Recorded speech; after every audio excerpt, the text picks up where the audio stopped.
Donc, je vais appeler l'oratrice suivante, donc docteur Yutiline Chabry, pour une communication intitulée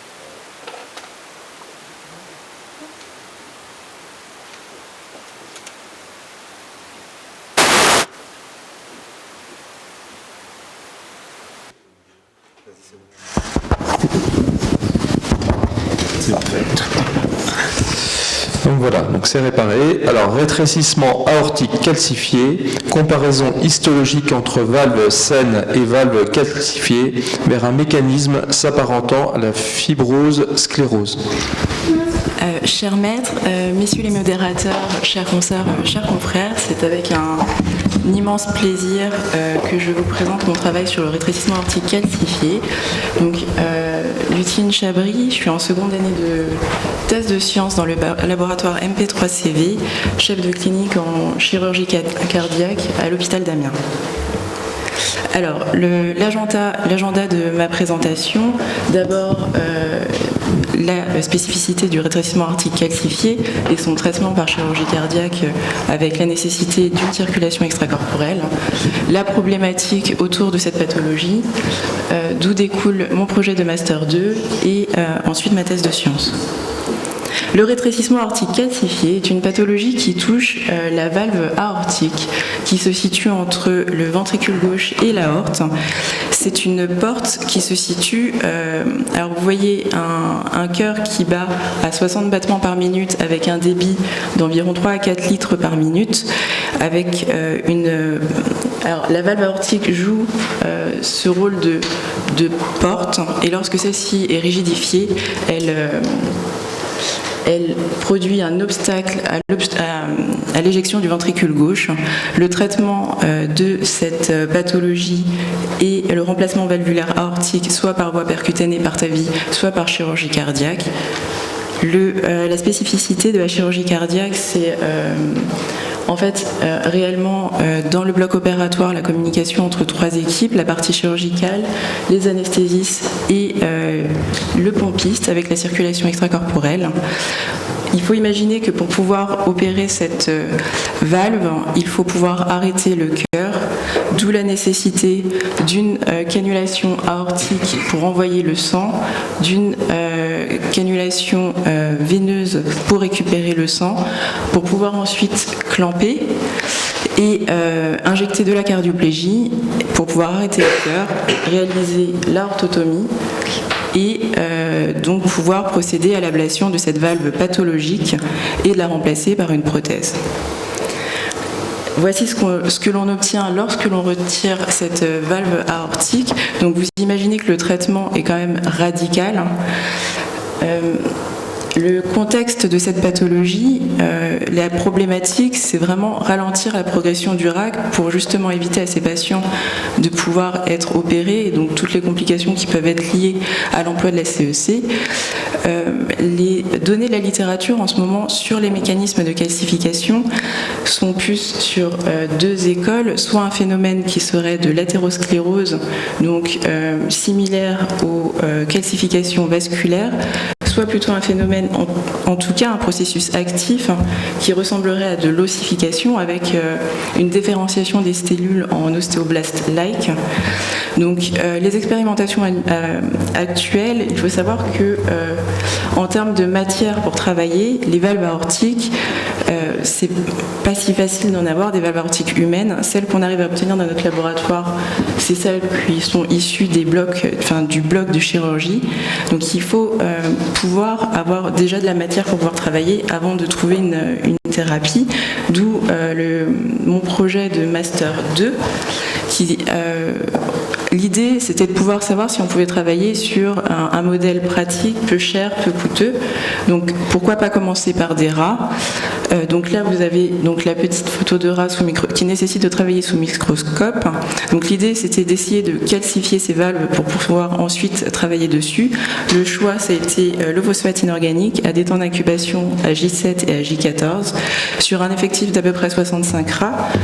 Nous avons réussi à faire calcifier ces valves avec une différence significative, mais il faut imaginer qu'une calcification, la calcification s'est faite en conditions statiques, alors qu'une valve s'ouvre et se ferme à 60 battements par minute.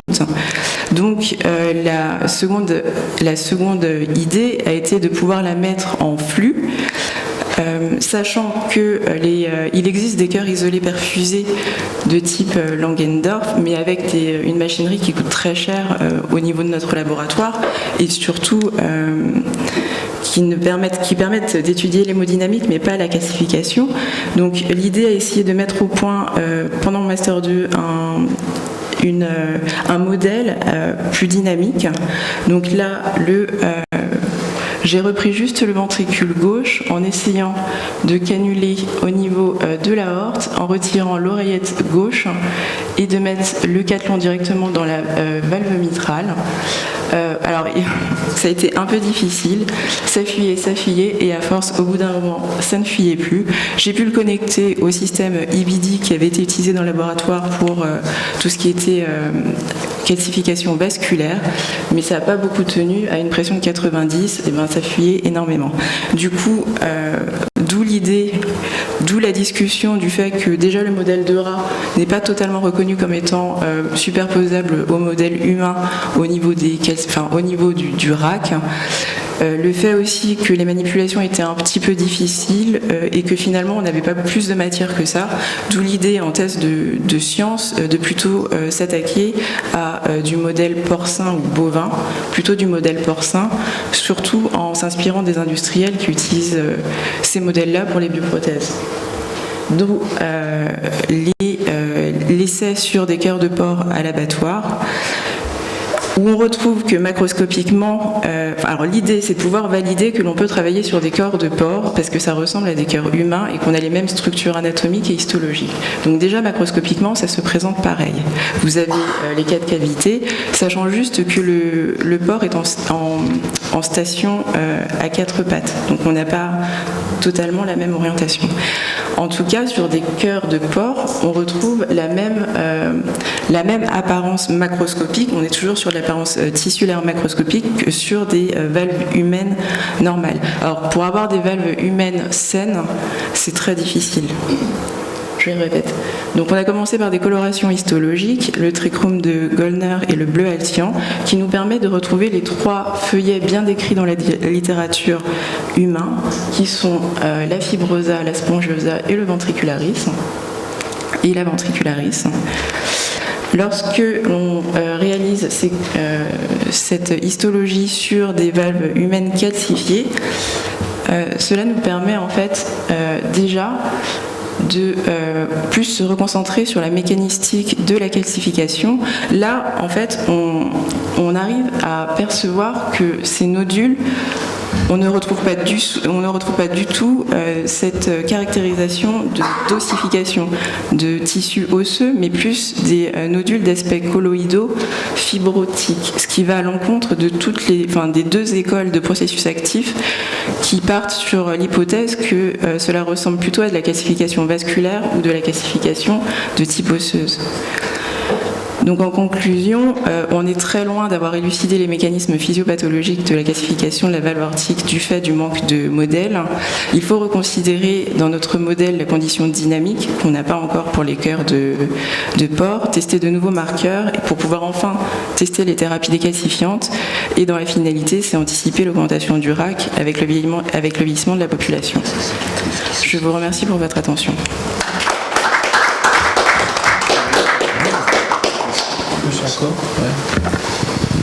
Merci. On voit les difficultés de trouver les bonnes cibles, et le bon modèle. Est-ce que vous avez des questions ?